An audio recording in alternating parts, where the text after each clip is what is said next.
I see those big, bright, shiny red trucks just a-trucking down the road.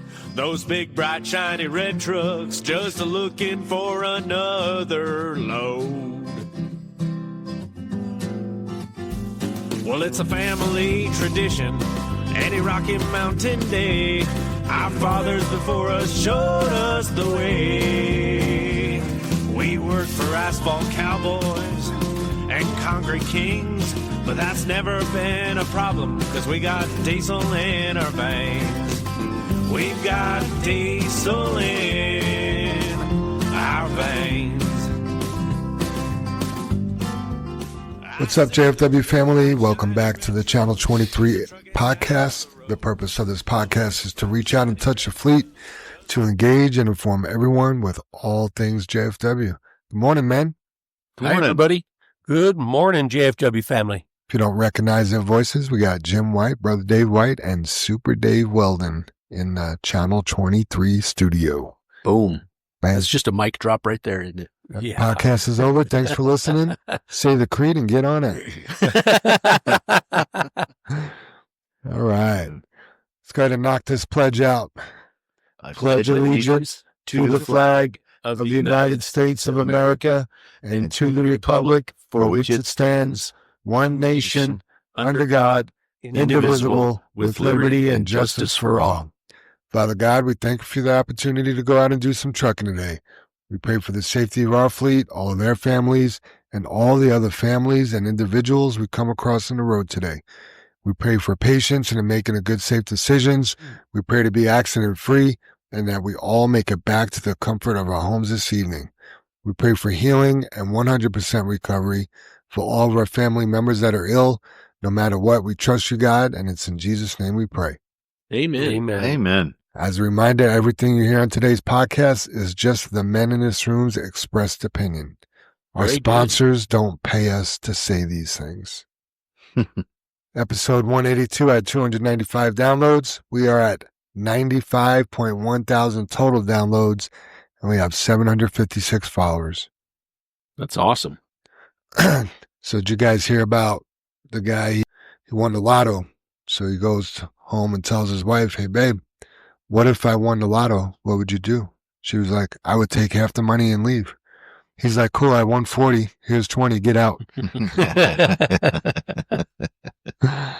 Oh, man.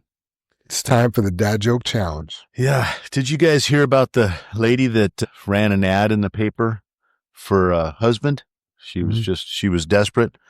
She goes, I need a husband that doesn't beat me, can't chase after me when I go out with my friends, and needs to be good in bed. So she runs the ad in the paper, and next day the doorbell rings. She goes to the front door, answers the door. Here's a guy in a wheelchair, no arms, no legs. She's like, I'm sorry, can I help you? And he's like, I'm here to answer your ad for a husband. You ran the ad, right? He goes, got no arms. I can't beat you. I got no legs. I can't chase you when you go out with your friends. And she starts to cry and she goes, yeah, but I wanted somebody good in bed. He goes, I rang the doorbell, didn't I? That's good. Nice. Nice. I don't know if that was dad joke appropriate, but ran across that It is one. on this podcast, right? Right.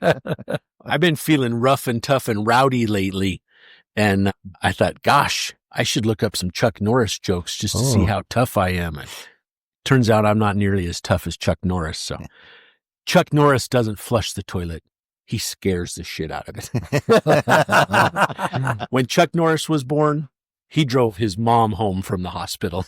Oh. When Chuck Norris slices onions, the onions cry. Chuck Norris counted to infinity twice. When the boogeyman goes to sleep at night, he checks his closet for Chuck Norris. Damn. Chuck Norris uses ribbed condoms inside out, so he gets the pleasure. Damn. Time waits for no man, unless that man is Chuck Norris. Chuck Norris doesn't actually write books. the words assemble themselves out of fear. And last but not least, death once had a near Chuck Norris experience.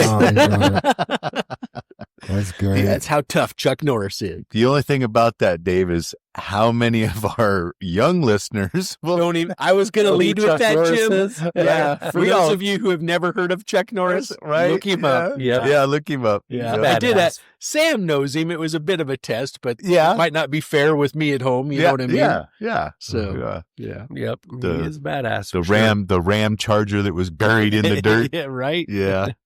Yeah. So I've got a few inappropriate jokes, but Right. you'll be the judge of that, I guess. Awesome. Do you know when you're getting old? When everything either dries up or leaks. Ah, And what is the difference between men and a government bond? The Bond, bonds what? mature. ah. A 3-year-old boy is in the bath and he was examining his testicles. And he asked, "Mommy, are these my brains?" And Mom said, "No, not yet, son." I like that one. That's awesome. All right. New employees. We got Javier Solis, Cisco Chacon, Juan Torres.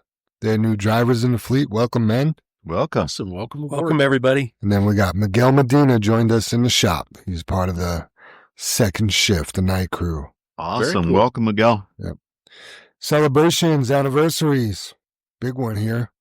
Casey Guthrie hit 5 years on Monday. Happy anniversary, Casey. Happy Way to go, anniversary. Casey. It's been a real pleasure. That was pretty close to his birthday, because wasn't it Yeah. Saturday? Yeah, or when something, I or- when I wrote the outline, I thought I made a mistake. I'm like, wait a second, he just had this last week. Yeah. So- Yeah.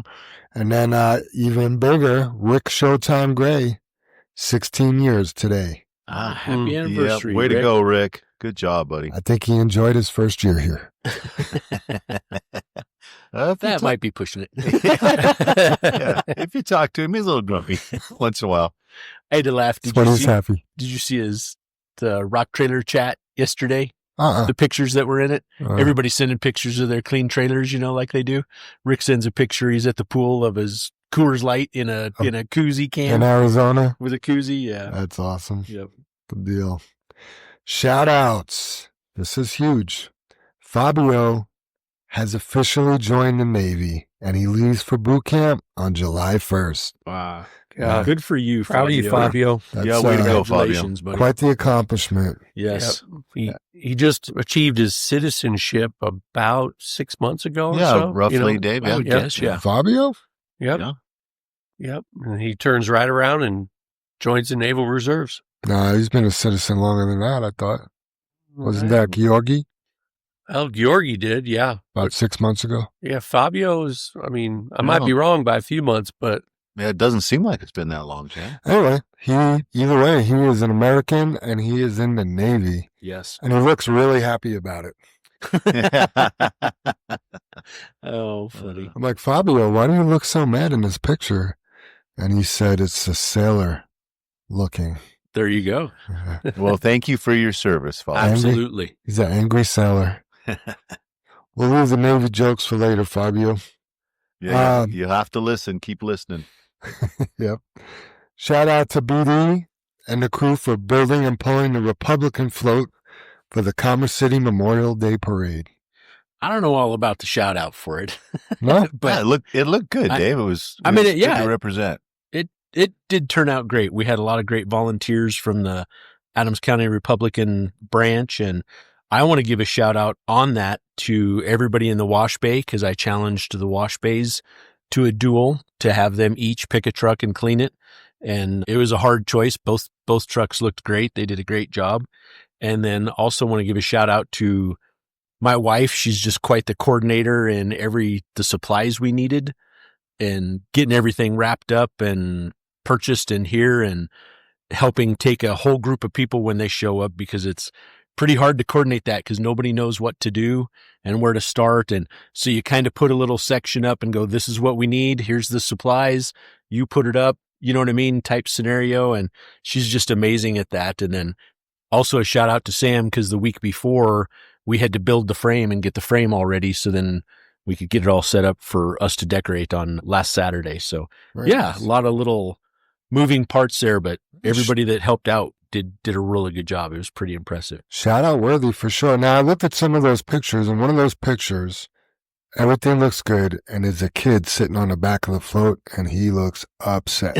He did not look happy. I saw him in the photo and I'm like, that's a great photo, except for that kid that looks very pissed off sitting back there. I mean, I don't even know who that was, Jim. Was he a Democrat? Or why was he so sad and angry? You know, This is the wrong flow. ironically, right, we stage, there's these staging areas, and Commerce City really does a great job at setting this up because it's the largest Memorial Day parade in the state, right? And so they literally put signs out on these streets that are adjacent to where you're going to turn out on 64th. And so the neighborhoods, they pretty well know they're going to be blocked in, right? People are going to stage in front of their houses and stand on their lawn and be on their sidewalk and finish decorating or doing whatever they need to do, cleaning their cars, all of this stuff. And when we were standing there, we had everything done. Gabe Evans showed up. We got his signs hung up there. And I just walked up to the truck and I had the door open and I was grabbing some window cleaner because I just wanted to clean a few spots off the bumper. And Adams County Commissioner Steve Odoricio came walking by and he sees me and he's like, "Oh, Dave, how are you?" And he shook my hand. And I didn't know it, but he was walking with the Colorado Attorney General, who's a Democrat, Phil Weiser, he's running for governor. He's announced he's running for governor. And I didn't know it was him. Steve didn't introduce me. And it was a pretty brief because they're the Adams County Democrats, right? And he's standing there talking to the Adams County Republican guy pulling the float. And, but he knows where I stand. We have a mutual friendship. Jim and I have had breakfast with Steve before and he listens on our behalf. I'll give him that. But it's, I could just picture them walking away and Steve gives him a little nudge like, that guy's going to be a thorn in your side. Right, Jam? It's so hard to not look at him and go, what are you guys thinking? You know, I mean, it's just so difficult to be politically correct and handle yourself in a way that, you know, is the right way to do things and take the high road. That's effort. You know what I mean? It takes a lot. Now, was Gabe Evans there? I saw him. Oh, yeah. Oh, okay. Yeah. So he was on the Evans float. was there, yeah. Nice. Yeah. Excuse me, Congressman. Everybody likes to throw that out, Jam. I called him Gabe when he walked up. Gabe, how you doing? And everybody else was like, "Hello, Congressman." And I'm like, "Oh, I call him Gabe." Apparently he's Congressman Evans. Also want to give a shout out on the setup for the parade. Anne, she did an amazing job designing and having made the banners for the float. She did a baseball design, is what they call it, on Republicans for Faith, Family, and Freedom, which I just love how the banners just looked amazing, right? I mean, I even looked at them. I was so busy placing them or mounting them on the trailer. It wasn't until I stood back and looked at them across the street that they're in the middle of a big star. And it just, we just have such great people here. It's just so wonderful. And you did an amazing job on it. Scooby, you let me borrow your generator so we could run the little air blower for the blow up Uncle Sam on the back of the trailer. Couldn't have done it without you. So yeah, thank you guys. Everybody that helped on it, everybody that let me use their trucks and the wash bay again. So thank you everyone that helped on the parade. It was greatly appreciated. Shout out to Stingray. He messaged Linda the other day and he's still fighting a good fight. He gave her all the details, but you know, definitely keep Stingray in your thoughts and prayers. And hopefully we see him around here soon. Yeah. You know, not to get into details because I know Mike doesn't, you know, want a bunch of people feeling sorry for him, but I understood the surgery went really well and he didn't have to have some things done that he thought he would have. So Right. It sounded really positive, which is awesome. Way to go, Mike. Glad things are turning out a little better than what you thought. Yep. Good stuff. He's literally fighting the battle of his life. Yep. So hang in there, Mike. You're doing a good job, buddy. Impressive. Yes. Yeah. And then somebody else, just shout out, because I know Dad listens all the time. Mine and Dave's dad's back in the hospital, nothing serious, but getting some good treatment. He's had edema of the legs, and everybody just got together and goes, "You're not going home until we fix it." just working on it. So I think he's feeling better. Last night we went and visited him, and he's doing good, huh, Dave? Yeah, Good. I really thought he was. Yeah. Where's he at? St. Anthony's North. Okay. Yeah. Sweet. JR's, he's out on vacation, but he gave me a shout out before he left. He wants to give a shout out to Derek Jellum. He and his wife just found out they are expecting baby number 4 in November. So Congratulations, Derek. Yeah. Yeah. Awesome. I think we're going to give Derek a call here in a little bit. Dustin Courier, we're not. No, I always laugh because I always heard the saying 1 is 1 and 2 is 10. So Gotcha. apparently 4 is not a big deal. 1 exhausted me. Right? I wanted to give a shout out to Dustin Courier. He's just usually in high spirits and has pretty good energy. When you see him leaving in the morning, he's pretty pleasant. He is. Yep. Just all around good guy. Yeah. When he comes back in the afternoon, he's still pretty pleasant. Yes. That's when I see him. I don't see him. Oh, gotcha. And sometimes that's tough in the afternoons to come back. And Yep. Depending on your day. Yep. JR was also wanting to give a shout out to Xavier Parrish. He didn't know I was behind him coming back to the yard at the end of the day on 56th. He had more than sufficient room to turn onto Newport. There was a vehicle on Newport actually gave him room by moving to the right, but Xavier instead stopped and waited. Did not attempt a jug handle turn, but rather a perfectly executed button hook turn. Good job, Xavier. Yeah. yeah. I got cut off this morning by a jug handler. Just on 56 here. I made the left. What is that, Holly, where 7-Eleven is? Made the left to come to the yard, and there was a truck in front of me, and I was about to pass them, and came right out out in your lane and Yep, did the got deal. the old jug handle. Got the old jug handle going. I'm like, man, who's helping you be better? Right, Jim? Nobody. Mhm. Don't you think that a lot anymore? Yep. I just really do. That has just really sunk in the last several months for sure. Just how much we offer, how much we give, how much, it's still up to you to take it. Mm-hmm. It's still up to you to harness that energy or take that power or take that knowledge or, take whatever we're given. If you don't take any of it and do anything with it, you're no better than you were when you got here, Right. but Yep. man, there's a lot here to absorb and learn and become better. I learn every day. Absolutely. Jim, these next 2, we could call They're them mine. yours. Yeah. Jim, I sent them in. I just copied and pasted, I think, Jim, but That's what I do. Potter sent this one in. He said, good morning, sir. This morning at Coors, I had to reactivate my badge because it had been a few months since I've gone. And the security lady mentioned that she sees our trucks on 285 all the time. And she said it seems that we are the only trucking company that drive correctly up there. Sorry about that, you guys. She lives in Bailey. Just figured I would mention that. It was nice to hear something positive, especially from a local up there. Have a fabulous day. And I don't know if anybody's went in after their badges and stuff, but she's all business, I guess, or she's friendly, but she's like a fruit tree, Jim. yeah. And I think she bears lemons. she's a little sour, so her, but polite. What's so funny is I've been in there twice and I've had good experience with her both times. Well, that's what Jam. There wasn't. It's not a bad experience. It's just like blunt, I guess, because Erica military-like. Yeah, Erica went with me and Dave, and Erica was standing right beside me, and she goes, "Do I need to put my phone number?" I said, "Yeah, you can put your phone number right there." And she interrupts and goes, "You can't put your phone number on there." And Erica was like, "I meant mine." Not like she was going to put mine on there, Gotcha. And then what was the other comment about Linda, Dave? Like Linda would fill something out and put her name in. Yeah. Linda always puts her name there. I'm like, oh, okay. That's funny. Sorry, but not, she's not. Yeah. She gets it done. Linda told me that she blames her for sending everybody over like during lunch hour and stuff. Linda's always sending people over here at this time, You know what's funny is, she knows we're a trucking company. What time is lunch?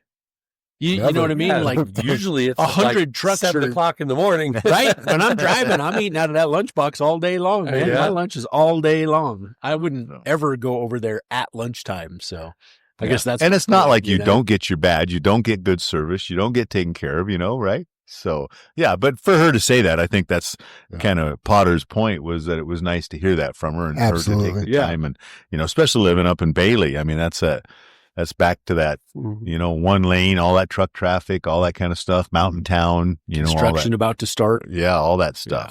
Yeah. So, yeah, thanks. And then George, I don't know if a lot of people know, but George's last day was Friday, and he's moving on to be successful and try some other different stuff. He wanted to, I think, run some more equipment and have a few more opportunities than just driving. But anyway, George did it right. He gave his notice and then wrote us all a nice letter.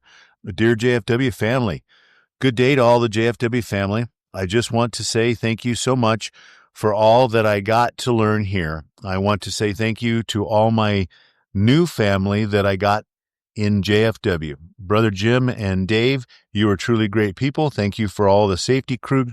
You guys are there for everyone. Dispatch, I want to thank you guys and Linda for keeping everyone going every day. Couldn't ask for a better team. Thanks again for the HR team.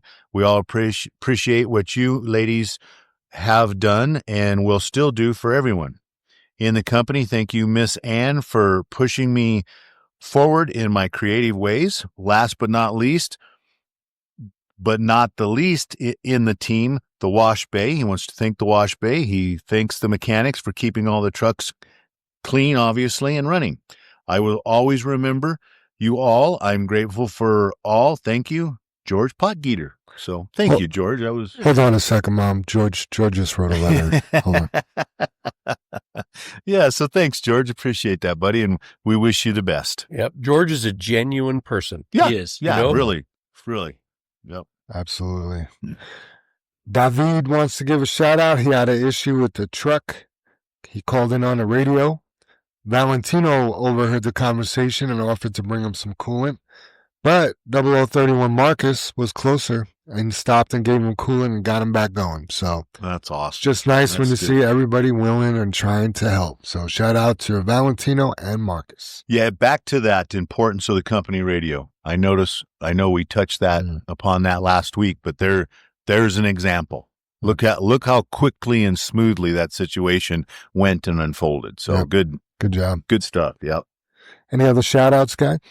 I just want to mention quick, I would be Dave kind of tooting his own horn or his family's horn, but yesterday or the day before, I think actually, but Sam got a call from the coach at Purdue, and a lot of the universities or colleges got together after the court ruling that being dismissed from the team was unfair. Right. And the ruling left it up for the universities, whatever colleges, to make their own judgments. So anyway, the head coach at Purdue called Sam and he's back on the team. Wow. So that's awesome. Right? Yeah. Right. And I believe there's a lot of other students, but knowing Sam personally and stuff, I think I went and picked Dave up, and I hadn't seen him before in the morning, but I know Sam was headed to the pool this morning, and so he's going to be a little out of shape to go back because he's taken the last, I don't know what, Dave, 6 weeks off, 8 weeks, kind of. He's been doing some stuff, but not swimming, right? Yeah. And it's not been a pool workout 6 days a week, right? For sure. Yeah. So he's got some hurdles, just to get back into shape. Sure. Mm-hmm. Yeah. So to Sam and all the other athletes that, got their positions back, I think that's a great step forward. I think that was honorable for the colleges and universities that did that. So congratulations, Sam. That's awesome. That's awesome. Congratulations to Sam, and what a little bit of a roller coaster ride for sure. And the fact that the cool thing is knowing that you're wanted by the team. Like the people that got the calls, there's no doubt in their mind that they're Boilermakers. You know what I mean? Oh, totally. I mentioned to Jim, it was the coolest thing, Jam, because the parents of the kids that were, cut, right? They wrote a letter to the school asking, hey, this isn't right. We think you need to step up and do something. And they asked for all the parents of the families that were cut to sign the paper. The cool part was all the parents of the families' kids who weren't cut signed also. I thought That's that was cool. cooler than shit. That's good teamwork Yeah. there. Yeah, That's because I don't know family. if we mentioned it. I know we've talked about Sam and the stuff, but that was 15,000 student athletes Right. that got cut Yeah. across the Nation. this nation. And I mean, that just crushing some dreams, you know, and I believe, you know, even, you know, talking to Sam, they left a lot of the scholarships or all the scholarships somewhat intact. Mm. But you didn't, I mean, you go there to get an education, but you go there to be an athlete. Right. You know, that's what you've done your whole life. And maybe some of the goals were professional, you know, basketball player, football, you know, stuff like that. And what a crusher to have that go on. And again, affected by the few that maybe was trying to do something good, but turned out just handled so wrongly. Sure. So, Yeah. A lot of those athletes chose that particular school because of the athletic program and 100%. Absolutely. you know, the opportunity that provided that student. Absolutely. Absolutely. Yeah, it's that tells you the level that Purdue is at, you know, and why they're a school that's in the Big Ten network and all of that. It's pretty cool. Yeah. Yeah. It's going to be fun to watch to see how all the young men perform and come back. And it was kind of funny because Sam did say when the coach asked, well, what have you been doing? And Sam's like, I've been doing some things, staying busy. And he's I'm a truck driver for an Ironman run. yeah. He's like, well, when can you be back here? Where are you? And he's like, I'm here in Colorado. Sam was kind of vague about it a little bit. Like, you know, I'm taking care of some things, taking care of some business. And he's like, I won't be back for 2 weeks. I'll be there June 8th. The coach is like, all right, I expect to see you at practice. Sam's like, oh, I'll be at practice tomorrow morning. Just here. That's cool. You know, and he immediately reached out to the club coach that he swam with. And Coach Eric was like, yeah, come on. We're here. Nice. Please join us. Very cool. Yeah. Awesome. Any other shout outs, guys? Men? Yeah, I think I got mine. I didn't see any more on my notes. All right. Very cool. In this week's episode of Drivers Doing It Right, that's driving, dumping, pulling on the scale, and no phone use. We got Heavy on the no phone use. heavy on the no phone use. Did we mention no phone use? A few times. Few times. We got Jimmy Villagrana and Double Juan and Dwayne the Sandman San. Good job, man. Nice. Great job. Yeah, congratulations. Guys. Yeah. Congratulations to us as well. Yes. Yeah. And it's not, I get some closing arguments, but it's just not, I don't know. It's so difficult, but yet it's not. You know, we talked about here's the bar. Yeah. You know, here's the requirements. Can we not do that? It's easy for some people. Yeah. So, Yeah. congrats, guys. We appreciate you doing it right. And as a reminder, they're not the only ones doing it right. There's other people doing it right, too. If your name has not been called yet, we apologize. Just know that you're doing it right. That should be satisfaction enough. Yeah. We wouldn't be as successful as we are if there wasn't a lot of people doing it. Exactly. Absolutely. Moving on to the discussion. This is not in your notes. I added it just before the podcast. If you're a smoker and you are driving somebody else's truck, please clean up after yourself. Driver shouldn't get into his truck that he drives every day till all your ash is all over the truck. So not a good look. It's very inconsiderate, and clean up after yourselves. It's not just with smoking. It's with drinks and food. And, you know, we always say leave it better than you found it, but at least leave it the way you found it.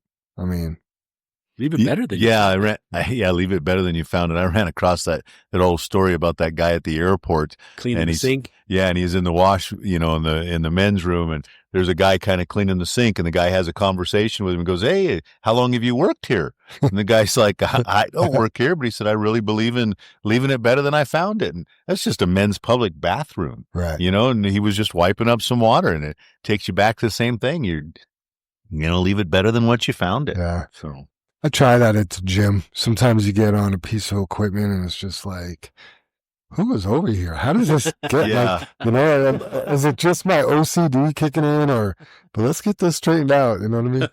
Right. So OCD is a terrible thing. Good Lord. I'm getting worse and worse and worse as I get older because I'm like, I don't know if my filter is going away with it in combination or I'm like, oh my gosh, this is terrible. Kendrick wanted to remind the drivers, or ask the drivers, I mean, this is funny. It's not, but it is.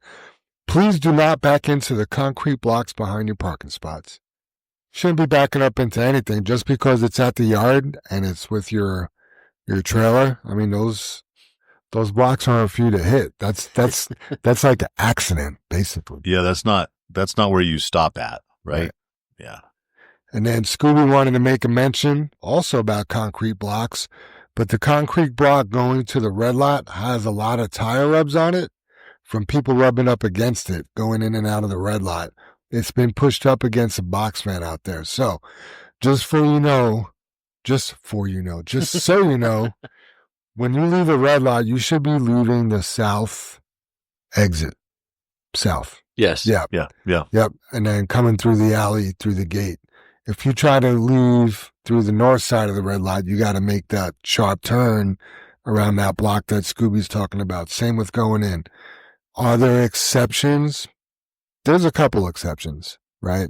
And it can be done, Jam. Yeah, just that's the reason we put the concrete block there, because we kept hitting the trailer. Right. And that's the reason we said you need to go out to the south, because Right. we can't have our neighbor's trailer being hit. Yeah. If you're in 58, that first spot, obviously you're not going to whip a U-turn right there. You got to make a left. You might be able to make a U-turn somewhere if all the trucks are gone. But if you're going out the north way, just really be careful. Yeah. Yeah. That's like a job site. Yep. All right. Something I was thinking about yesterday is how to become a successful driver here at JFW. And here's 10 things I feel that will make you successful here. I'm going to jump in as you go through these. I would love nothing more than for you to jump in on this. Okay. It is definitely a discussion. Number 1, attendance. You got to be here. Does that take a skill? It takes no skill. If you notice, I kind of put the ones with no skill first. I did. Okay. Yeah. Well, number 3 is a skill, but anyway, attendance. You have to be here. The less you're here, the less money you make. And you may have heard us talk about this, but it has a snowball effect, either positive or negative, right? When you're here every day, your daily gross income grows, which helps your safety bonus grow. Your holiday pay grows. Your PTO days grow, right? But when you're not, it shrinks because your daily average goes down. Along with that is tardiness. And tardiness does that take a skill? Nope. Just takes an alarm clock and the desire to get to work on time. Tardiness is sad to me because we give you an hour after the start time to get out of the yard. So we got a 5 a.m. start typically. At 5:59, even at 6 o'clock, if you're out of the yard, you are not considered tardy. You're considered here and on time. But at 6:01, the same thing that happens with a number 1, the attendance, happens with number 2, tardiness, right? You get disqualified from your percentage bump. You've probably missed a load for the day, right? It's going to make your daily average go down, and that's not a good thing. Yep. No skill. Takes no skill to show up on time. Nope. I'm going to skip number 3 for now. We'll go to number 4, attitude. You got to have a good attitude. If you're here with a bad attitude, I don't know, you may be successful here financially. You could go out and haul loads and make money, but you're not going to be a successful driver in the sense of having a job that you enjoy to come to every day. So depending on how you measure your success, your attitude is going to play a big role on whether or not you are successful. Went down your list, Jim, and again, ran it looking for today's final thoughts, but I ran across that, and we've all talked about it. If you've chosen to be in a bad mood because you've made that choice to have that mood, to carry that mood, why not just choose to have a better attitude? Yeah. I mean, you got 2 choices, which and the one seems really difficult, right? Mm-hmm. But it is so difficult. It's unordinary. So usually when you have a good attitude, you pretty well stick out, and that's sad. Yeah. My buddy, Kentucky Tim from New York. We'll see what state he's in next. So he is the night shift site supervisor for a Walmart remodel. The day site supervisor, he is on a completely different page, like showing up late or not taking care of things. And this is the second daytime guy. Like this position is an issue. Wow. Well, the daytime guy had 5 days off and comes back yesterday 3 hours late. Wow. 3 hours late. And, my buddy had shot me a text in the morning, like, this effing guy, like, he's going to be 3 hours late. And if you know my buddy Tim, like, he's got a fuse. You know what I mean? Like, Yeah. rightfully so.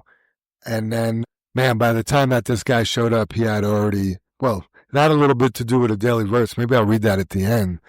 But he changed his attitude about it. He knew he wasn't going to get anywhere, blowing a guy out when he got there and screaming and yelling at him, and wasn't going to solve anything.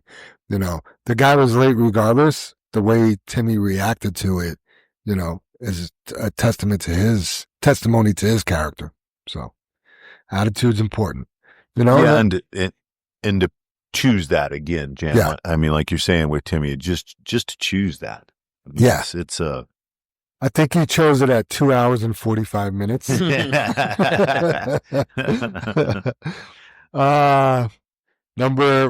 call this, just the next one. Yeah. Engagement with all of our programs. Okay. That also doesn't take a skill, but we have all these things for you to participate in that will make you more successful here at JFW. From our safety program, the driver efficiency, Samsara scores, to the 401k, to any program that we're providing for you is to make you more successful. Mm-hmm. Number 6, the drive or the desire for more. That kind of wraps into number 5 a little bit, but man, if you're just satisfied with what you got every day, right? And it's not a do more, try harder thing. It's good to be content and know that you're where you're supposed to be at. But if you don't want more, you're not going to get more.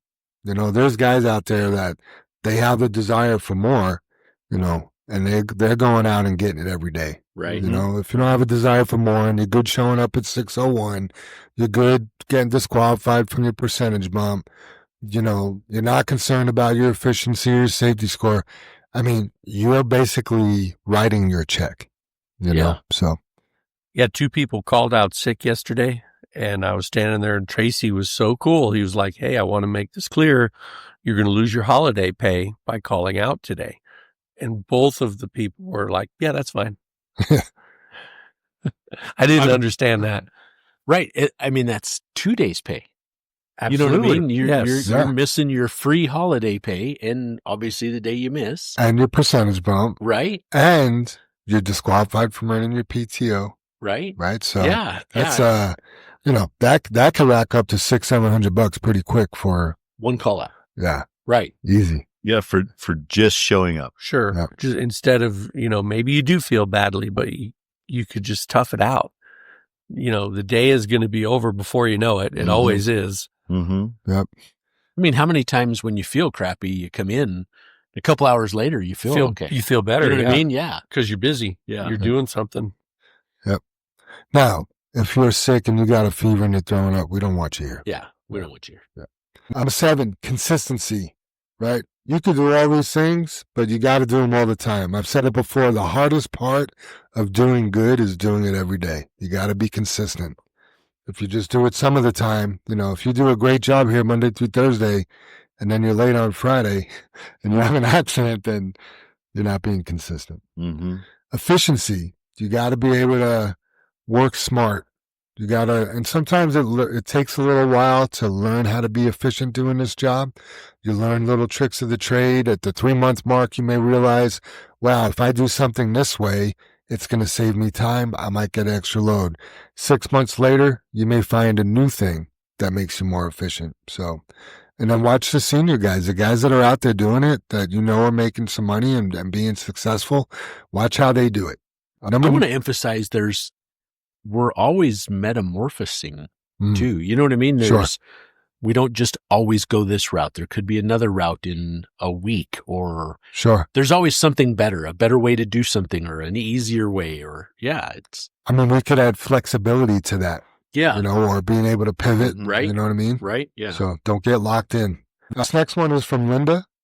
I asked Linda, I need 2 things that you think make people successful. And she started rattling off like 100 things. I'm like, all right, settle down, Linda. Paying attention to detail, not making these mistakes that's going to cost you time and money and or JFW time and money, right? Paying attention to your XB or your Toro. Where am I going? Where am I picking up from?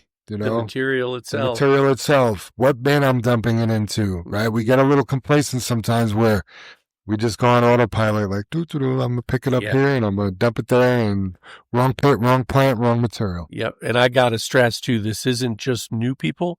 This is veterans as well that fall into that box. Yep. Mm-hmm. Because, you do it, you get complacent. You do it every day and you just can't double check everything. Yep. Right? You check your mirrors twice, check your dispatch twice. Absolutely. Number 10, don't be prideful and learn from everyone and ask questions, right? If you let your pride get in your way where you rather just do it on your own and learn the hard way, you're not going to be as successful as you ask your teammates and learn from everybody. A senior guy can learn something from the guy that just showed up here. Right. Sometimes Absolutely. Sometimes having that outside perspective, or what do we call it, the 13th man, Yep. that gives you, it's like, Yep. wow, I've been doing it well for 10 years. Yeah, and it doesn't mean he didn't come from another good company or something like that, whether Right. maybe it was a food industry or, refrigerated or whatever, and they were doing something that like totally makes sense. Yeah. And you see that, and you're like, wow, that works. Just because they're new here doesn't mean they're new in life. Yeah. Yeah. Good point, Jim. Yeah. Yeah, pride is a funny word too, because isn't that one of the 7 deadly sins? I think so. Yeah. Yes. it So is. you can be prideful or have too much pride and it can kill you because it puts you in a bad position because you won't ask, or your pride will get you in trouble. But then on the other side of that word, you could take your pride seriously by saying, hey, I'm going to ask Jim. You're sitting here looking at me because I know you have the right answer, and I'm going to ask so I have the right answer too. Mm-hmm. And that will increase my pride because I know I'm doing my job better. Mm-hmm. Well, he also has a final answer. Well, if I could be looking at you and ask you the same question, but he's sitting across the table from me. But so my point is, pride can also help you achieve greatness. Absolutely. I love that. Mm-hmm. And then rolling back to number 3, safety. You got to be safe. If you're not safe, that could cost you and us money very fast. I've been thinking about it, Jim, because, we pushed it because, like, does that take a skill or does that not take a skill? And I guess I want to emphasize we're professional drivers. Right. I don't know so much that this is being safe is a skill as it should almost be a reaction. Mm. I mean, like that last accident we had where we didn't let a car emerge on the highway. Is that a skill when it should it should be a body reaction? You know what I mean? It's like if you drop a pen and off your table, you grab for it, you reach for it, right? Unconscious competence. Yes. Yeah. So I struggle with that being a skill. Is it an acquired skill? Absolutely. I mean, we can obviously debate it, right? Sure. For an hour for sure. But I guess I think a lot of those things should be a reaction for the amount of time the amount of miles our drivers have behind the wheel. The safety should just be second nature. It should just be a reaction. I don't even know that there's a thought process a lot of time in a lot of movements. Of course, there's situations, don't get me wrong. Like it's not like a mindless job by any means. I'm not saying that, but the majority of the driving is just like, oh, this car needs on. I'm going to slow up. Right. Or things like that. Traffic slowing quite a ways ahead of me. I better slow down. Right. Whatever the case may be. Absolutely. So, anyway. I like it. Anything else to add to any of that, guys, before we move on to our call? No, I'm good, Jim. Good list, though. Yeah, by the way. those are 10 things, but like you just mentioned, there's probably 100 things Oh too, my that gosh. you can do Yeah. to hone your hone your game and to get better every day. So true. All right, we're going to try to call Derek Jellum. Derek's a little bit of a new guy around here, but he's been doing a good job, and he seems like he gets it, and he's enjoyable. And let's see if he answers. Yo, What's up, Derek? you on the mic? What's your beef? Derek, have you been listening to the podcast? Lately, yeah. Okay, so you know we've been doing a driver questionnaire. Oh, are we live? We are recorded. You're live, but this is being recorded. So I was mentioning you're kind of new around here, but you got a good attitude and you seem to get it. So we figured we'd give you a call and see how you fare through these questions. Okay. Fire away. Number one, how long have you been driving? Driving since December. Oh. 3 years yet. 3 years. Where are you at? I think we lost you a little bit. That'll suck.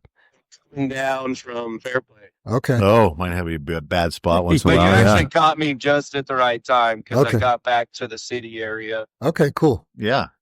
What's your favorite thing about driving, Derek? Being in a nice big truck. I don't know if I talked to you about my previous job, but it was a big truck, but it wasn't well maintained or taken care of. So it was more of a chore to drive it. Gotcha. So being in one of these big shiny red trucks is a treat to me. They're Nice. taken care of. They're smooth. They're nice. They're powerful. But the best part about driving is being able to do these mountain runs. I love this. Nice. And what do you like to do in your free time, Derek? I like to take the kids out on the boat and go fishing. We like to do a lot of camping and random road trips, or just take the youngest one out down to the park or drive them around the neighborhood on the dirt bike. Anything they want to do, we enjoy doing. Nice. Now, do you do fishing or you do catching? Whether I'm catching a buzz or a fish, something later, right? And we did give you a shout out earlier because it sounds like you got number 4 on the way. Absolutely. Yep. Little baby girl. Awesome. How many boys and how many girls do you currently have? So we've got our oldest daughter who is 16. And then we have a 12-year-old boy who will be 13 in November. And those two came as a package deal with my lady. So they're bonus kids.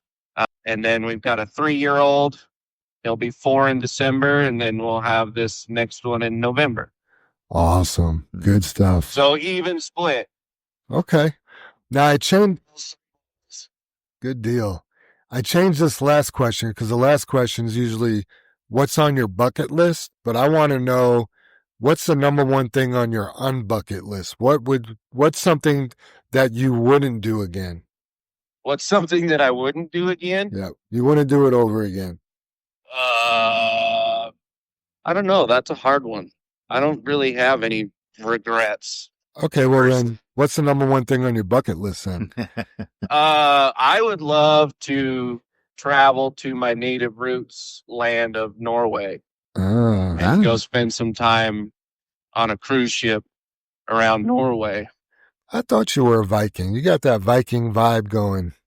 Yeah, it's over 60% Scandinavian, but it's 100% Northwestern European. Oh, that's awesome. Very cool. This question's not on here, but I did ask it the prior 2 times. What's your least favorite smell? My least favorite smell? Yep. Pickles. Ooh. 0041. Gotcha. Not that pickle, although sometimes he did smell funny when that's okay. Good deal, Derek. I appreciate you being a good sport. Thanks for answering the phone and have a good, safe day out there. Thanks, Derek. Thanks, Derek. Yep, Brother Dave's here. Hey, so I just wanted to kind of give him a thank you from the other morning. It doesn't happen often that I don't do a decent enough post trip at the end of the day. He had come in when I was getting a tire fixed. He didn't hound my ass too much about it. Took it as a good training deal and a fist bump and on the way. So I just want to say thanks for not pounding me too hard on it. It was, They must not have felt it was it an that off morning. day, and it was, but we got her fixed and we got everything taken care of. So Awesome. Good deal, man. Thanks, Derek. Thanks, Derek. Yep. Have a good day, Derek. Bye. See, I knew he'd be good.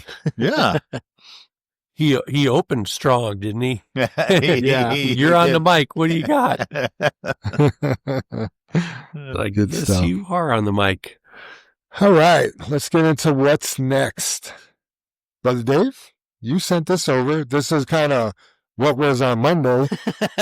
Right. But We're better late than sometimes never. we're behind on our what's next, and it's what happened. I think though, Dave, me and you talked about it, and you're coming up on that Memorial Day weekend, and we mentioned it, right? And you're getting the float ready, and you're doing that stuff. But for me, this weekend, when you're in that moment, and you run across some stories on the TV, you run across stories on TikTok if you're looking, you hear about the parade, and you realize that you're more in the moment. So I just not to interrupt you, but I think I understand. It means more to me after than everybody going, oh, it's the Memorial Day weekend. Well, I wasn't in it yet. I think, like, for me, I'm not making an excuse. I was so caught up in the moment of preparing for the parade that I wasn't able to like sit and focus on the day of the remembrance of, the people that died for our freedoms and our country.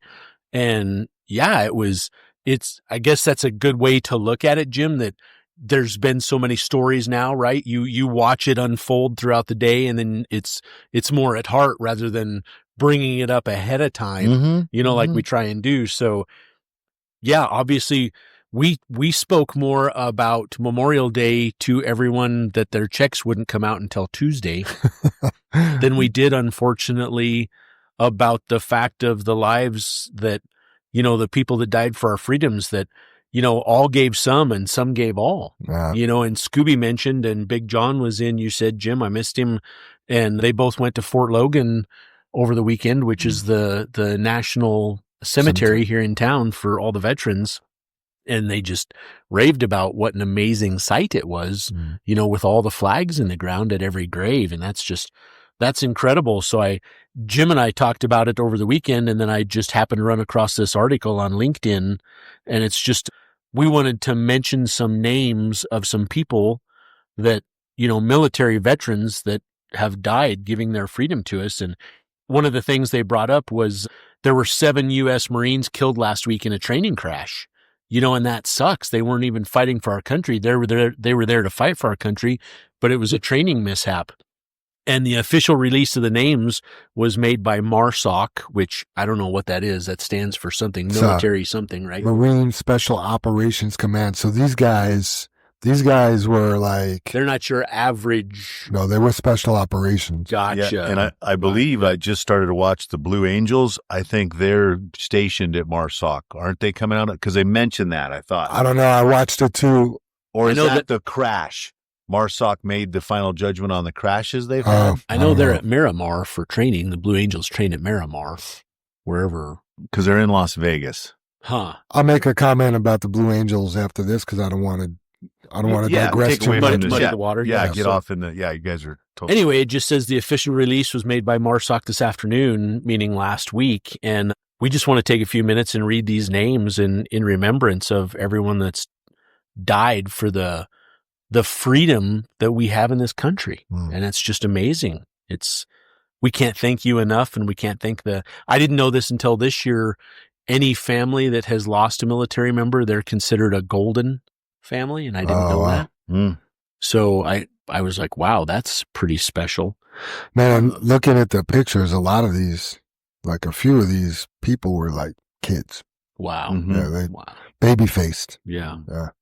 So among the fallen include Staff Sergeant Seif, recipient of the Silver Star Medal just last week for his actions in Afghanistan that saved life of a fellow Marine. Wow. We remember Captain Stanford Henry Shaw III of Basking Ridge, New Jersey, Master Sergeant Thomas Sanders of Camp Lejeune, Staff Sergeant Liam Flynn of Queens, New York, Staff Sergeant Trevor P. Blaylock of Lake Onion, Michigan, Staff Sergeant Kerry Michael Kemp of Port Washington, Wisconsin, Staff Sergeant Andrew Seif of Holland, Michigan, Staff Sergeant Marcus Bowell of Warren, Michigan.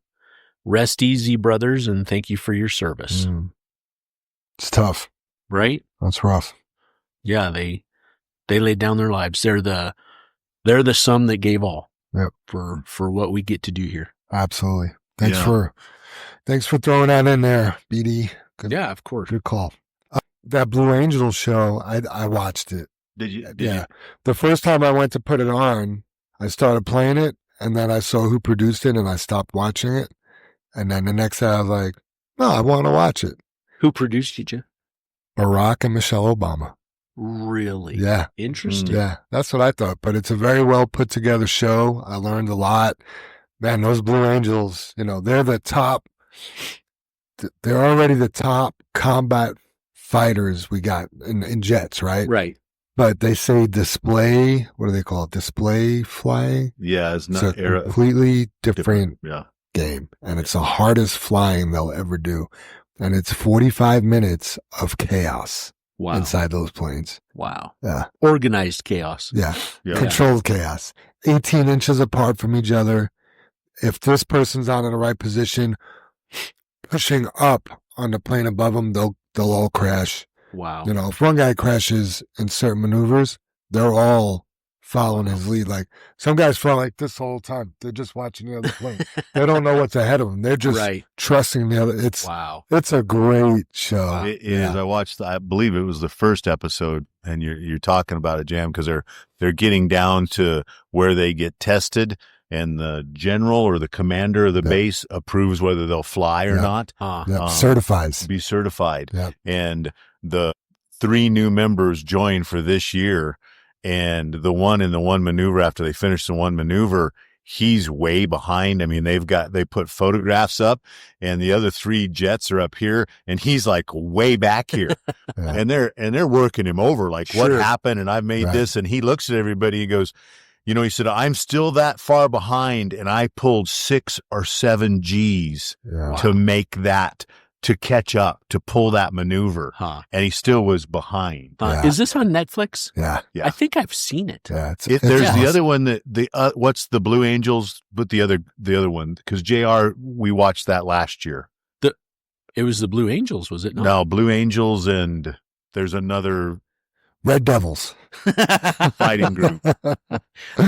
Like Blue Angels or Air Force, and JR's talking about the Navy. The Navy? Yes, it was the Navy. What's the Navy that do the same thing? I mean, I watched it last year. I'll look it up right now. Yeah. The display fighters. I think you're right, Jim.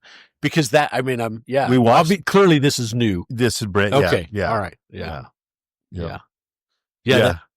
Because a couple of the new members, I mean, they're top combat fighters. They've seen combat. Because the one we watched last year, every one of those people are new every year, right? Well, that's what's same with the or does one come in and one the go Blue Angels are the Navy. So it was another because I started watching the one with JR last year, and it's not the same. Well, was that not like basically Top Gun? No. I've always wondered what the distinction is, and I'm sure anybody, JR, being in the Navy or was in the Navy, could tell me, but between an Air Force fighter pilot and a naval aviator, they have different roles. Obviously, maybe the Navy guys are taking off from carriers and that, and I've always been really curious about what their particular missions were. I bet I bet JR is going to listen. We'll get a call Right? after we send this out. He should have been our call today. Oh, I thought about that, and then I was like, they probably don't want to bother him. I'll bother him. I almost called him once trying to get Kendrick set up. He said he was going to have his phone on, but his Connect off because it just blows it up all day. That's funny. I'm trying to find it. I'm in my Netflix right now, but anyway, it's probably time. Well, it sounds like a good series. Yeah, it was cool. Yeah, I enjoyed it starts off. Erica said she started watching it, and the first part of it is quite a speech. Yeah, introducing what their goals are Huh. and how they fly. Yeah. I liked, I mean, spoiler alert, but I liked this one guy was on track to be an astronaut, and that was his childhood dream. Yeah. And he got a call to lead the Blue Angels, and he's like, no, absolutely not. I'm going to be an astronaut. Wow. And he ends up doing it. Wow. Yeah. Hmm. Wow. That's Yeah. crazy. And then one of the pilots that got killed in 2018 was their last pilot killed. His first word, they interviewed his parents, and and they joked with each other because his first word was airplane. Yeah. It wasn't mom and it wasn't dad. Wow. And his mom said, when we heard that there was a crash, because they're in Las Vegas there, they just never thought it was a Blue Angel, wasn't their son. And she said, I pictured my son tripping on the curb, hitting his head and dying, but never in a plane. Hmm. Wow. He was that dedicated to the plane. Yeah. So, yeah, like you said, Jam, I'm 1 or 2 episodes in. It's a good, Huh. Yeah, I'll have to look that up. Good. Sounds great. yeah. Sounds great. It's Air Force Elite Thunderbirds. Thunderbirds. Yes. Yes. Yes. Oh my goodness. So it's not the Blue Angels, it's the Thunderbirds that we're talking about. Oh, it is the Thunder. So it was the Blue Angels. Last year you watched the Last Blue year. Angels. Okay. This Yeah. is the Thunderbirds. Okay. Yeah. That makes Yeah, more because sense. that was because they call them the Thunder Chickens. Oh, yeah. Yeah, they tease them Yeah, about being. I don't want to be a Chicken. Thunder Chicken. Yeah. There we go. Fun. Claire, we got that worked out. Wow. Yeah.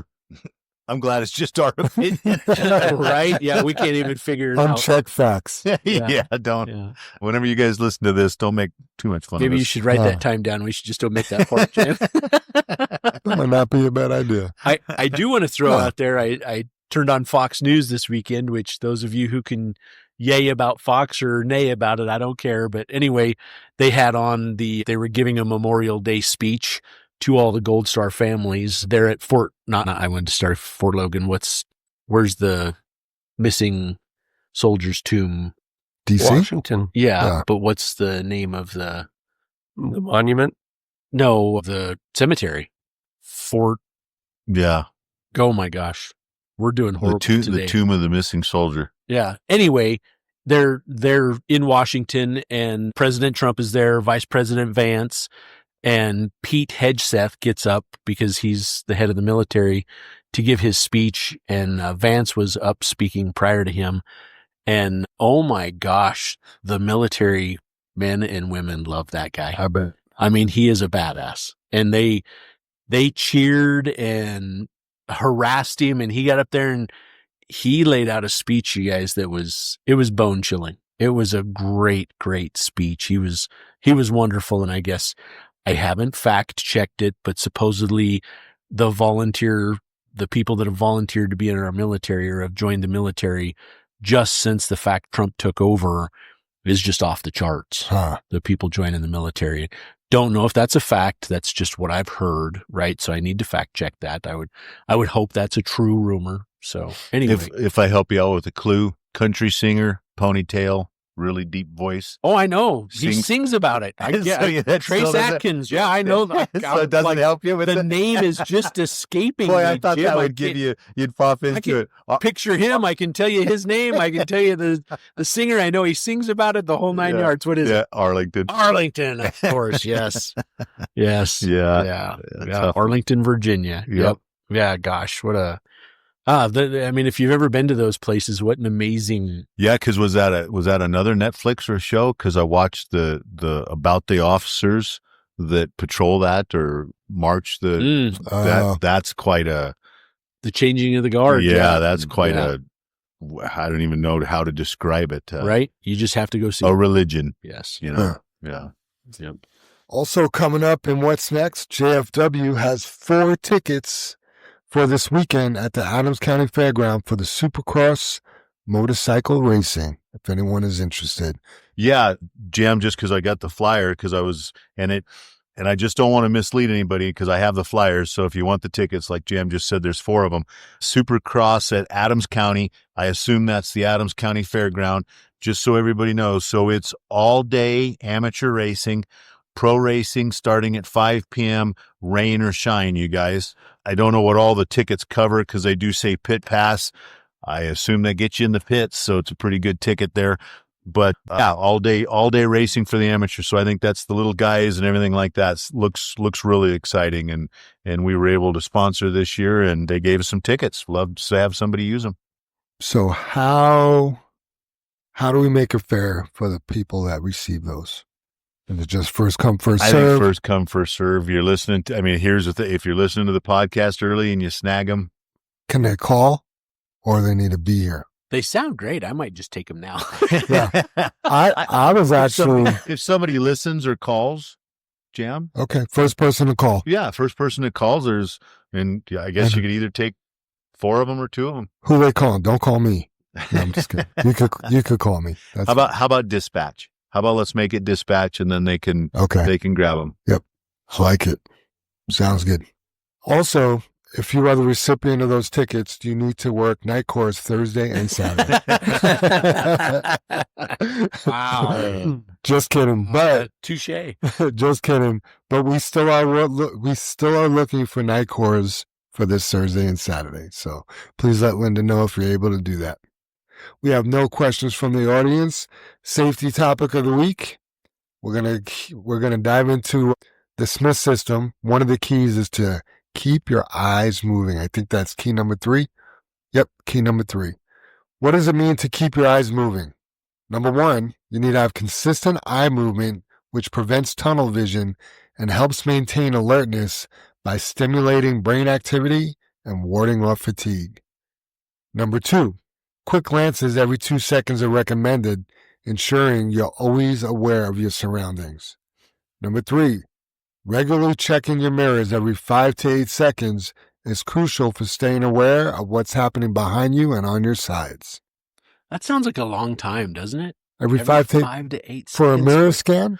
Yeah, I don't know. I feel like more head movement, but I understand, there's so much I feel like 30 years ago, that was possible. Huh. Now, at first I'm saying, that seems like a long time to wait, but pretty much now I'm just so focused on what's ahead. I mean, it depends on what's ahead when I get the opportunity to look in the mirrors almost. Well, that's the thing. So if you're doing quick glances every 2 seconds, that's not talking about using your mirrors. Yeah. And then you're using your mirrors every 5 to 8 seconds. Your eyes are moving consistently. Yeah, I guess. Yeah. So, sorry, go ahead. It doesn't mean you need to look in all your mirrors either every 5 to 8 seconds. Right. Let's say mirror check. Absolutely. So you're quick glancing, checking your mirror, Yeah, and what lane you're in. I mean, you're in the slow lane. Obviously, you're not paying attention to that passenger mirror as much as you are the driver's mirror. I think I look more than I realize.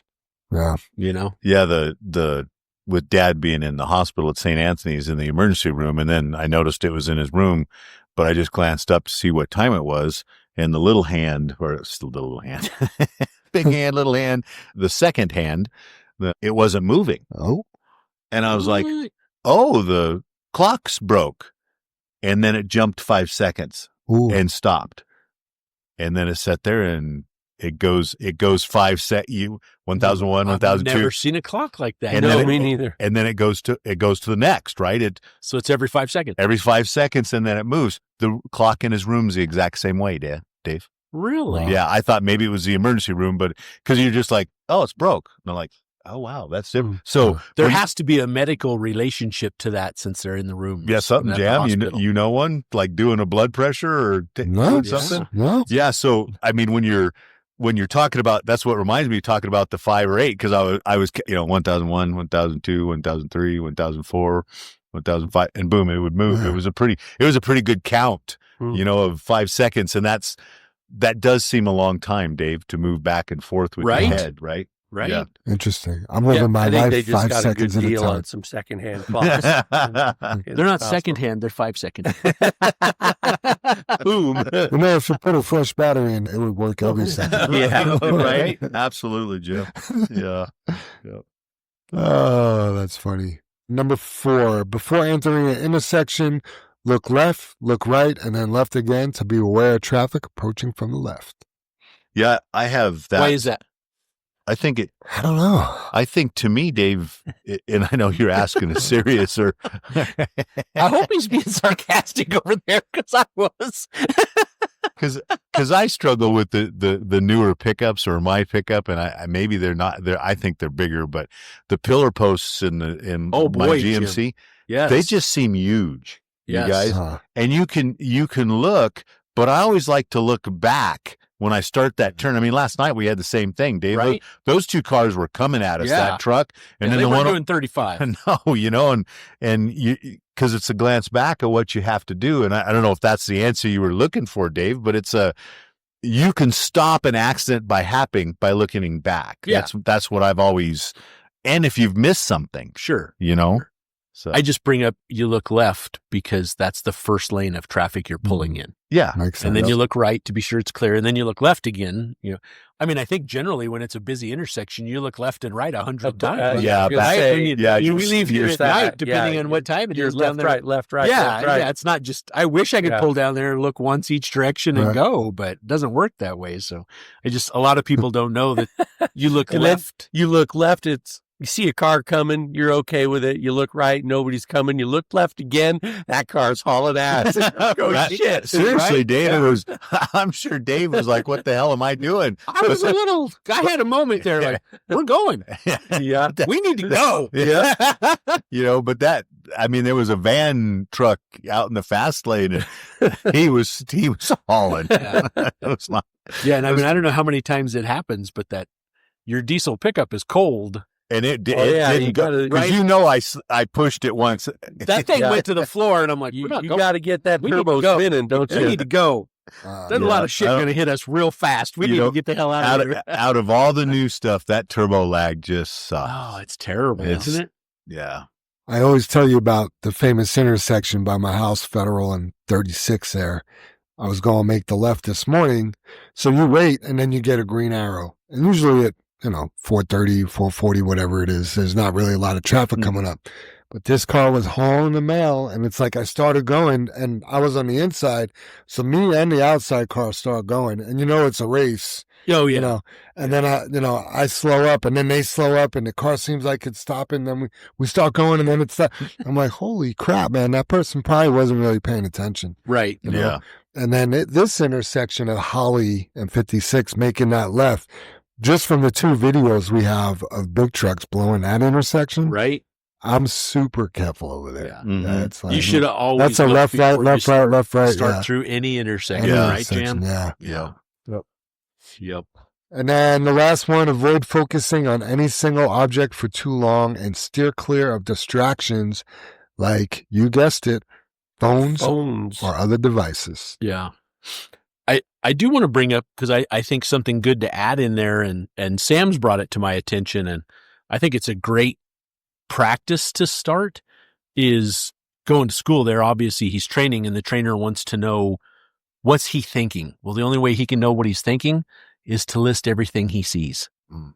And as he's driving along, I'm just making it up, in the right lane, and he's like, I'm approaching intersection of, and he says the street name, and I've passed a yield sign, and Booms.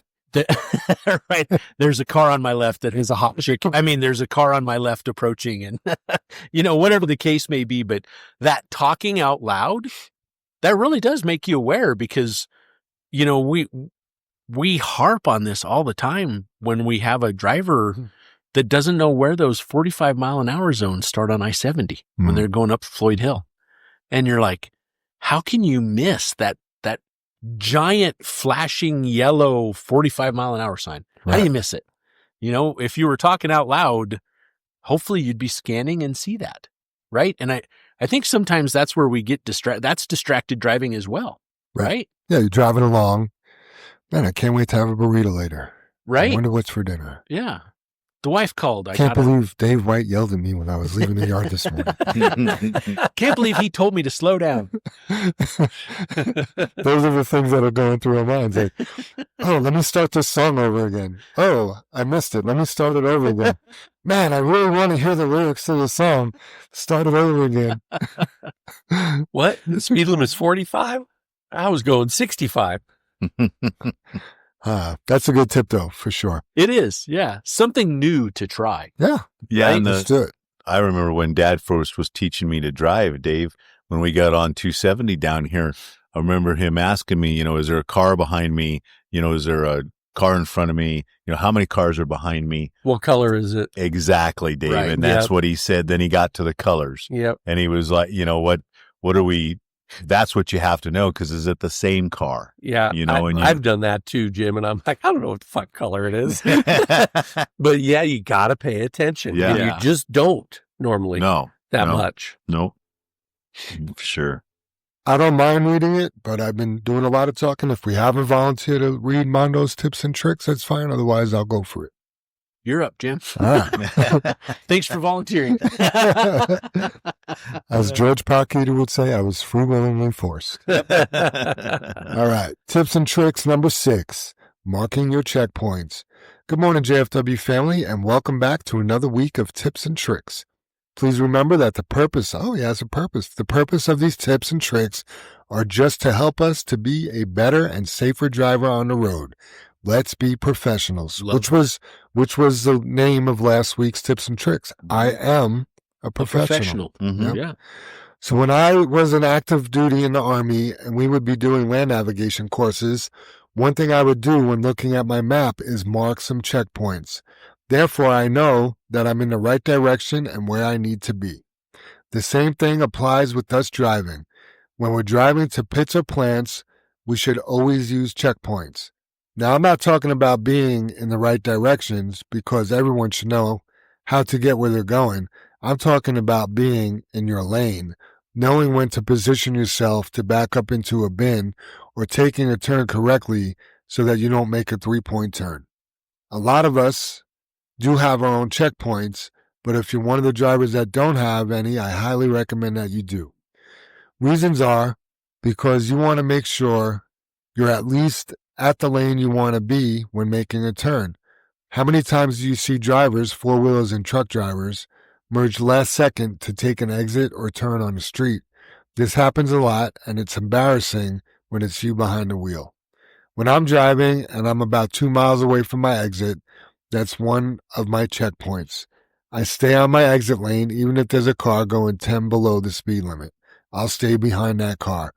Also, when I'm hitting the sign for the I-25 ramp from I-70, that's my checkpoint to tell myself to stay on the right lane because my exit is coming up in 2 miles and I'm not going to merge last second and risk hitting a car. Plan 2 bins are tight and you really don't have a lot of room. Again, find your checkpoint so that you know when to start turning your wheels and position yourself so that when you back up, you're backing up on your first try. In my opinion, I feel it's important to have checkpoints because if you're one of those drivers that just want to merge last second, you're putting yourself at a high risk of a possible accident. I feel like this tips and tricks is not for all drivers. At the end, we all just got to be safe and not in a rush. I feel like this tips and tricks is for all drivers. Mm-hmm. I agree. Yeah. Mm-hmm. These are extra tools for us to be better drivers. And if anyone else has great ideas on how to be better, please share them with us because I can always be better than I am now. And I hope everyone feels the same way. Please let me know on Connect Team what you think about this week's tips and tricks. Thank you all again for listening, and let's do things the JFW way. Until next week, Armando the Sergeant Del Val, 0073. Together, we can be better. Love it. Yeah. Yeah, awesome. He's been Mondo. doing a Yeah. good job on these. Yeah, Yeah. thanks, Armando. Yeah, I like the one about merging over, getting in your right lane for your exit. Uh-huh. That's when I find it really exasperating is when I get over and I still drive right past the exit. Because I'm talking to Holly or bullshit Sure. with Dave or whatever. Thinking about the burrito or right Yeah, by the I baby do. knows that you on the way home. Man, I even got over and I still drove past the exit. Huh. Yeah. When I was driving a mixer for AI out of the Bannock plant, a lot of times we would come home on I-25 south, and even from all the way up I-70, I knew if I counted 4 lanes, I would be in the right lane. I wouldn't have to change any lanes until it was time to get off on Santa Fe. Mm. Yep, I knew I could stay in that lane, and I would just Mhm. count boom, boom, boom, boom. And there I didn't need to be anywhere else in the total, you know what I mean? Yep. So, Yep. Mhm. Yep. Yeah, equally too, backing into a bin like at Plant 2 or, union is also tight. You know, you're right there in the area where the loader is trying to feed the plant. You got to get back in. Choose your position the same way every time. Pick your point that you're going to pull up to. Pick the point where you turn your steering wheel to crank your trailer around, and just have those checkpoints set. So you do it efficiently the first time and you get back in one time. Yeah. Set Enjoy it the conversation of the checkpoints. That's a different view Right. of that. But but I was thinking of the bends and to back up is, I still so much strongly believe in your pull up, your setup to back up is the key to backing up. Oh, yeah. Every time. And you still, I consider that's a checkpoint now. When you pull up, Yeah. Either point your trailer at it, make sure you're straight, whatever you have to do, that's your Right. checkpoint of Right. being straight before you start to back up It's kind or of funny. being lined up. Yeah, it's kind of funny with his military background. I envisioned like 2 military police officers in a Jeep next to a shack and the arm down for their checkpoint, Like, what is he talking Checkpoint about? Charlie, Yeah. better get my Right. identification out. Right. Yeah. Alpha, Bravo, Charlie, Delta. Oh my Yeah. gosh. Yeah. Good stuff.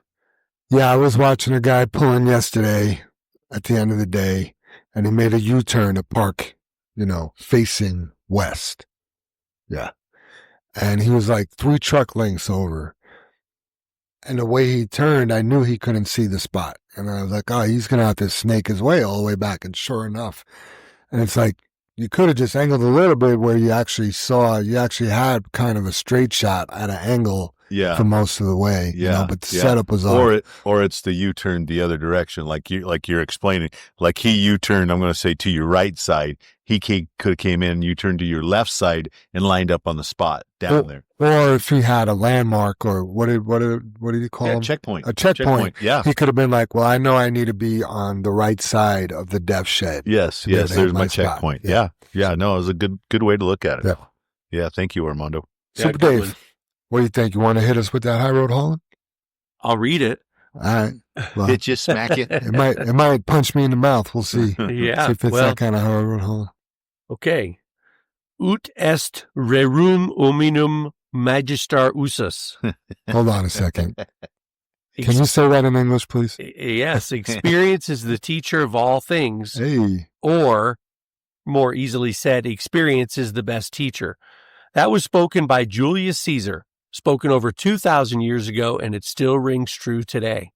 We can read all, and that was Latin, by the way, because the Romans spoke Latin. But anyway, I guess I do too.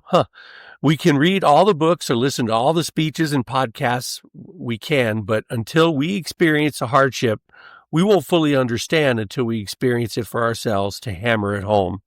A person who has experienced poverty or financial struggle may develop a strong work ethic and learn to be resourceful, leading to greater success and financial stability in the future. Or someone who has battled addiction and overcome it may develop a deep sense of empathy and a desire to help others who are struggling with similar issues. A person who has faced discrimination and bigotry may develop a strong sense of social justice and a commitment to fighting for equal rights. Someone who has experienced a major setback or failure in their career may use that experience as a learning opportunity, gaining new skills and knowledge that allow them to thrive in their field. A person who has faced serious illness or injury may develop a greater appreciation for life and renewed commitment to self-care and wellness for all. It's important to acknowledge that not all hard times are beneficial, and there are limits to how much suffering people should be expected to endure. However, when a person suffers a setback and comes out of it mentally and or physically, they're smarter, stronger, and able to cope with future adversity. They will have a healthier attitude and be able to persevere from a stronger position. Something like, I've been there, done that, and I'm not going to make that mistake again. Many people automatically blame others for their pain or troubles, but the minute they blame someone else for their own troubles is when they relinquish control. You have to take responsibility of what you're feeling and why. Other people or external situations might cause your strife, but only you choose your path away from it. When someone is in a state of suffering, there is often little we can do to get them out. That decision, again, has to be made on their own. Every one of our trials is custom made, just for us, specifically designed by God. If they're ours and intended for no one else, they're ours and intended for no one else. The main purpose of these customized trials is to help us grow as family members, as members of society, and as human beings. The best way to prepare for the adversity that will inevitably come is to decide right now that quitting isn't an option. If you're a praying person, it's never good to pray away your trials. Instead, pray for the endurance to overcome them. And the quote this week is a very awesome one, actually. Life can only be understood backwards, but it must be lived forwards. And that's spoken by Soren Kierkegaard, a Danish theologian, philosopher, poet, and he lived from 1813 to 1855. Wow. Not very old. No, he died at 42 years old. Yeah. Wow. I would have died 11 years ago. That's crazy. But pretty deep thoughts right there. Honestly, think about it and let me know what you think. I love it. Yep. How should people contact you to let you know what they think? Email? Absolutely. Okay. Sweet. Final thoughts? I was just, it's not my final thought, but I was just thinking about it. Super Dave, I ran across a Jocko clip, Jam, and he had an employee that would come to him with a problem, and Jocko would go, good, and have you seen that one? Yeah. And the employee just kept coming to him, and Jocko would go, good, and the employee came to him one time and he goes, hey, I got this, and this, but I know what you're going to say. And Jocko goes, what am I going to say? He goes, you're going to go good. And the guy was just like, and we did this, and we did, this is the bad, but this is the good that came out of it. And that's what, Jocko's point was that, good, there's a problem. What are we going to do to fix it? How do we fix it? And how do we overcome it? Because there's going to be some kind of good in it. And I think of that, Dave, your adversity. That's what's your teacher going to be? Good. I got something to work on. And me and Dave joke between us. I know you guys have heard us say, I told you last week, Dave, when you were kind of down about, the people quitting and different things like that, and I was like, well, good. We have something to work on. I'm glad we have something to work on, right? We have a goal. So that's what that reminded me of, Dave, is good. We got some adversity. What are we going to do about it? How are we going to get back up if we've been knocked down? How are we going to be adverse? Yeah. And I think I guess I'll lead into my final thoughts here. Watched a couple clips, and it reminded me of what I've seen through the years, on sports teams and in my own experience, stuff like that, and here also, through the years. But losers assemble in little groups and complain about other little groups complaining about their coaches and their teammates. But winners assemble as a team.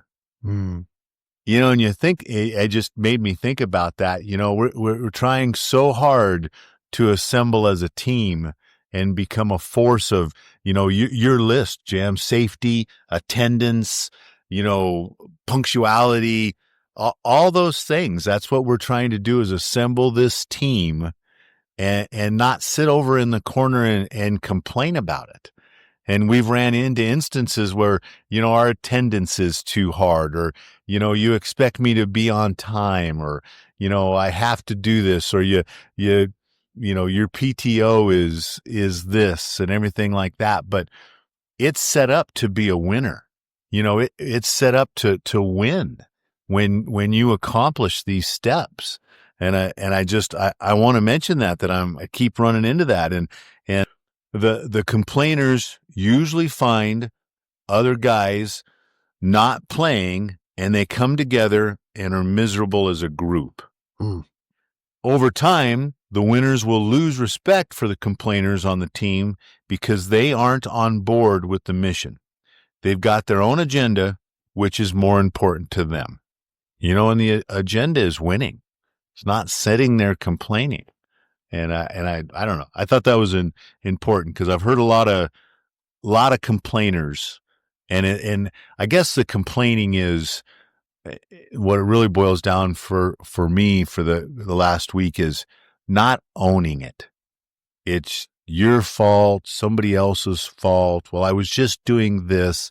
It's never that I screwed up, and I had a instant this last week. I set a golf tee time up for me and my friends, and I just did it online, and I got my reminder Friday morning about my tee time.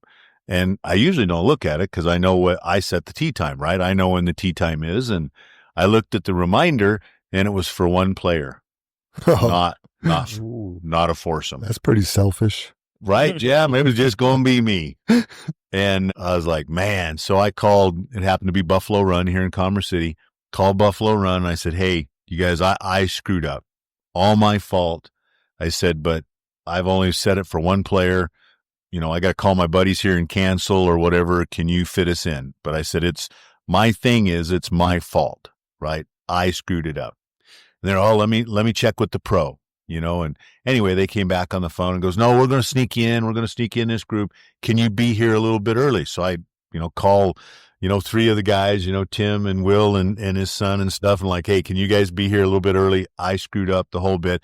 Anyway, story is, they fit us in. I show up at the pro shop. I'm like, hey, I'm the guy that can't read. They're like, I got your back. We got you here. We fit you in and worked out just fine. But, I my personal opinion, but I swear I got tee times because I owned it. Right.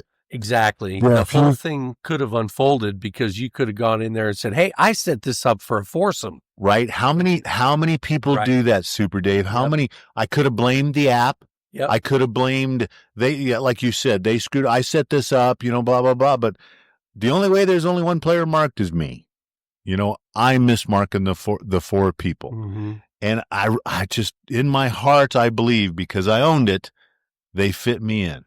I agree with that. And I guess that's what I'm so tired. Humble and appreciate. Yeah. I went back in and absolutely appreciated them, Dave, and go back in and, joke with the guy. I'm the guy that can't read. I didn't read, that's the bottom line. And yeah, I guess I'm really bothered lately by, I not owning it. Mm-hmm. It's somebody else's fault, and it's own it, own it. You'll get so much farther, and everybody screws up. That's the thing. I'd like to meet that perfect person. Because it's far from being me. Don't look over here. Yeah. At some point in time, right? Yeah. They've screwed up. Yeah. Yeah. And it's the ones that think they are perfect. They ain't. Yeah, that was earlier when we were talking about the pride. I have that where I think you have to be self-confidence, but when you have this arrogance about your pride, I just don't like you. But there's that pride where you also make yourself feel better by making fun of other people. Arrogance. I do that. Well, there's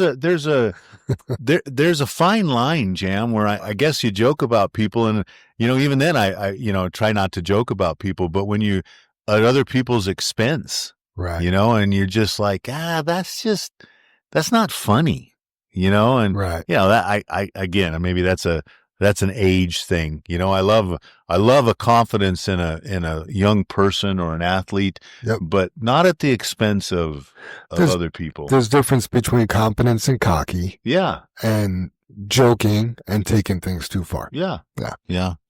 Totally. Very, very much. Do you ever catch yourself complaining though? Oh yeah. And you're saying something to somebody, and bless her heart, usually it's my wife, Jackie, because she's my wife, right? And then I'll stop and think in my head, I'm just freaking complaining here. Mm-hmm. I need to stop. Yeah. I don't like complaining. It doesn't help. It doesn't solve anything. It doesn't fix the problem. Yeah, and mine lately, I just got to go back to age because I hate to say that I'm old or I'm getting old or I hate that excuse, Dave. But more lately, it's been sometimes my mood because my knee hurts or my back hurts and my wrist hurts, and that shit never used to hurt. You know what I mean? And I'm like, It's I either just drying up or leaking, Jim. Amen, Dave. Amen. And it puts me in a mood. You know what I mean? And the mood is my choice. The aches aren't going to go away. Take an aspirin or rub some whatever cream on it and see if it'll go away. And Right? just do your thing, right? Or maybe it'll stop leaking if you rub something on Man, you should name the things that aren't hurting. Could be a shorter list, right? Hopefully it is. Yeah. Yeah, absolutely. So yeah, that's The good news is feeling that pain makes you know you're alive today. absolutely. Yes, It's sir. like That's right. Right? that lady that you ran into, Dave. I remember you telling that story, on the, maybe I was with you because I think about it, but the lady, riding the bus to the airport, Dave, and she had some scars, and she looked at you and she goes, I think you said that's a good scar. And she goes, that just means I've been living, Yep. and that's the truth. Yeah. So, yeah. It's like the skin cancer I've had taken off of my face. It's just patina now. That's You know? It's all in the attitude, right, Yep. Super Dave? That's Otherwise, right. you're just complaining. Yep. You said it. Yeah. Yeah. And I think that's important at no matter what age, you are. I think that's True. That's the growth. It does come with a little bit of wisdom, which only comes with age, though. Yeah. You can't convince a 15-year-old that, that they're Right. still learning. And is it, well, I guess you got to come back to age, but like you started your high road hauling off, Dave, you can't really gain any experiences until you have some age. That's right. So maybe it's just nothing. Maybe it's the experience that stack up no matter what age you are, cause I know some young people that have lived some life, and they're wise beyond their They've years. gotten cancer or Yeah. lost a parent or both Yeah. parents or something. Yeah. Done some growing Right. more than the rest of us had to, Right. Right. Yeah. That's so true. Yeah. So true. Yeah. Yes. I mean, my closing thoughts have just kind of metamorphosed into what we're talking about, because Jim picked me up this morning and I told him I'm so out of routine. I have this first world problem that the hinge not broke, but long story short, I can't use my shower I have a master shower in our master bedroom, right? I guess you're not supposed to say that anymore. Sorry. So Primary. primary. Yeah. Primary bedroom, primary bathroom. So anyway, like it all just kind of fell apart at once. And like, I have the glass door clamped on there so it doesn't fall off. And like, I didn't get any of my shit out of the shower. So like, I shave in the shower. I have a mirror in there. I have my shave, my razor, my shave cream, you know what I mean? And I'm like, I'm displaced in using our other shower. And I came out and I told Jim, I got like major first world problem this morning, like I had to shave and I had to shave in the sink, like I'm in a hotel. And like, I told him, these are just like first world problems, right? And I'm complaining, like you're talking about, Super Dave, when, I joked with him, it was meant as a joke, right? I wasn't truly complaining about it, but it's a blessed day. I have 2 bathrooms. Right. You know what I mean? A lot of people don't. You have water. Right? You have I- a razor. I mean, I'm able I to. have to go shave at the creek behind my house. I'm glad it's uphill from where we go to the bathroom, though. I wouldn't get any clean water. I have to call Chuck Norris, scare the shit out of the creek. Right? Yeah, just kind of funny, I mean, you Yeah. talk about that, and we live a blessed life. I Oh, think a lot of people do, Yeah. and they don't realize it. And I I was agree, joking. I truly didn't I get in the agree. pickup and tell Jim, like, Right. my day's ruined. I had to shave in my sink. You know what I mean? Yeah. Millions of people do. A lot of people, So all you listeners, he's lying. right? He's lying. He got in that truck pissed off. Liar. Oh, too funny. Too funny. High society I hope your problems. day's getting better. That's great. all you're doing is complaining. Yep. Yeah. Yeah, you just definitely fortunate, right? Fortunate. Fortunate. Yeah. Yeah. Yep. In a big way. Yep. Yeah, for sure. For We were sure. talking about being perfect earlier. I got to throw it out there. There's no people that are perfect, but my new puppy is. Except for his poop. Oh, Scoop he's perfect, man. Yeah, Allie, Tyler, and Danielle's dog. God, it's an Aussie Doodle. God, I hope I said it right. Tyler will be listening and said, that's not what my dog is. But anyway, so he gets really curly and fluffy.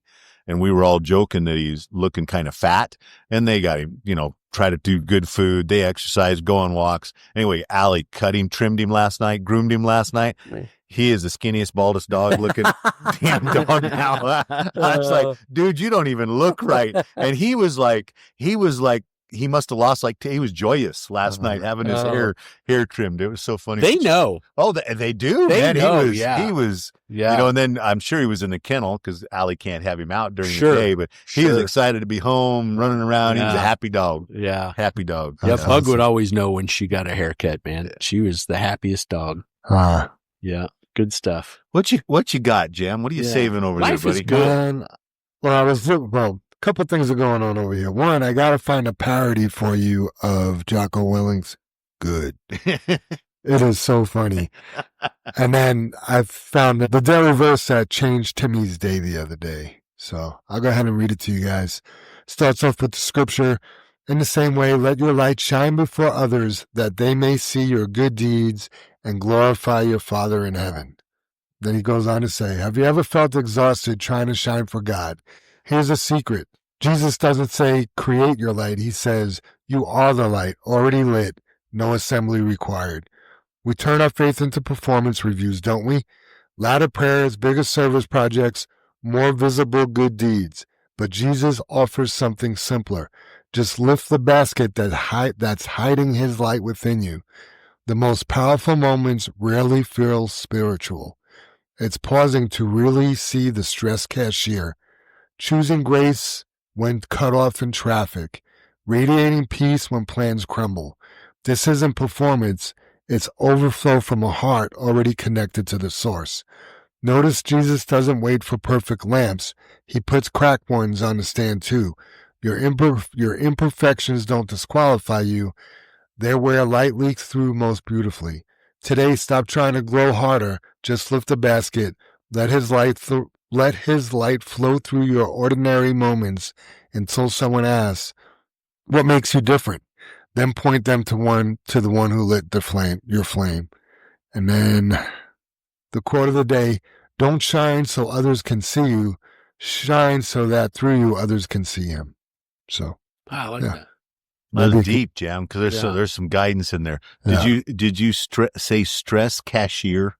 Is that the one? The most powerful moments rarely feel spiritual. It's like pausing to really see the stress cashier. Choosing grace when cut off in traffic. Those little moments. Gotcha. Yeah, because that's when the light shines. It's when it's the best. Yeah, it's not when you have an audience and you're putting on this big performance of, it's not for your glory, it's for his glory, for sure. Exactly. Good stuff. That was a deep one. Lots of good points. Oh, yeah.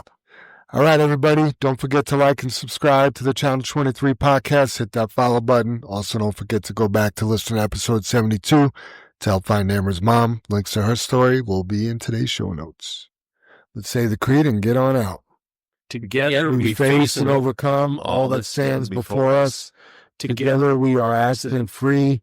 Together we joyfully create honest value for those we serve. Together we celebrate our differences and respect those with whom we work. Together we are accountable for our words and our actions. Together we are the JFW family. All right, everybody. Thanks for listening. Have a great day, great week, and we'll see you next week. Be safe. Be safe, everybody. I see those big, bright, shiny red trucks just a-trucking down the road. Those big, bright, shiny red trucks just a-looking for another load. Well, it's a family tradition, any Rocky Mountain day. Our fathers before us showed us the way. We work for asphalt cowboys and concrete kings, but that's never been a problem, 'cause we got diesel in our veins. We've got diesel in our veins. see those big, bright, shiny red trucks just a-trucking down the road. Those big, bright, shiny red trucks just looking for another load. I hear there's a couple million tons to move. I see them everywhere. So you best get out their way and watch that sand and gravel disappear. There's another run to make. We gotta get it there on time. And we got what it takes to lay it all out on the line. We'll lay it all out on the line. I see those big, bright, shiny red trucks just a-trucking down the road. Those big, bright, shiny red trucks just looking for another load. Those big, bright, shiny red trucks got the best drivers in town. They got all the tools they need to keep that hammer down. When they hit them scales, they won't need to dodge them, won't need to duck them. They just keep that hammer down, and they keep that diesel trucking. Keep that hammer down, and keep that diesel trucking. I see those big, bright, shiny red trucks just a-trucking down the road. Those big, bright, shiny red trucks just a-looking for another load. They just keep them doors a-closed, keep them butts in their seats, 'cause those customers are calling, and those red trucks can't be beat. They've gotta put the hammer down and pick up another load. Get it off the ground, keep them eyes open and on the road. Keep them eyes open on the road. I see those big, bright, shiny red trucks just a-trucking down the road. Those big, bright, shiny red trucks just looking for another load.